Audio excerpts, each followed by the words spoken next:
రాష్ట్ర వ్యాప్తంగా ఈ పెన్షన్ల కార్యక్రమాన్ని మరి ప్రభుత్వం ఏర్పాటు చేస్తూ ఉంది. అందులో భాగంగా మా స్వగ్రామం అనేటువంటి కోటప్పనగర్లో మరి పెన్షన్లు ఇచ్చే కార్యక్రమంలో పాల్గొనడం జరిగింది. చాలా సంతోషంగా ఉంది. ఈ రోజున మరి వయోవృద్ధులందరూ కూడా 4,000 రూపాయల పెన్షన్ ఇస్తున్నాం. అదేవిధంగా వికలాంగులకు సంబంధించి 6,000 రూపాయలు కూడా మా గ్రామంలో ఇవ్వడం జరుగుతుంది.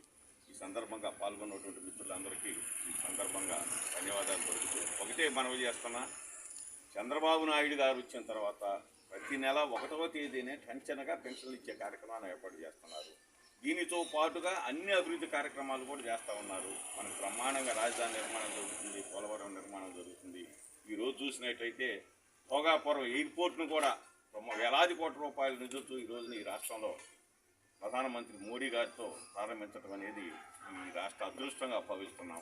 ఇటు పవన్ కళ్యాణ్ గారు, నారా లోకేష్ గారు అందరూ కూడా అన్ని విభాగాల్లో కూడా ఈ రాష్ట్రాన్ని ముందుకు తీసుకెళ్తున్నటువంటి వాస్తవాన్ని ప్రజలందరూ గమనించాలని సందర్భంగా కోరుతూ త్వరలోనే కొత్త పెన్షన్లు కూడా ఇచ్చేటటువంటి కార్యక్రమం, అదేవిధంగా కొత్త గృహాలకి మంజూరు పత్రాలు ఇచ్చే కార్యక్రమాన్ని కూడా ముఖ్యమంత్రి గారు చేపట్టబోతున్నారని సందర్భంగా తెలియజేస్తూ రాష్ట్ర ప్రజలందరూ కూడా సుఖ సంతోషాలతో ఉండాలి. అదేవిధంగా శ్రీశైలానికి నీళ్ళు వస్తున్నాయి, త్వరలోనే నాగార్జున సాగర్ కూడా నిండి మళ్ళీ రైతులకు కూడా మంచి జరగాలని ఈ సందర్భంలో కోరుతారు.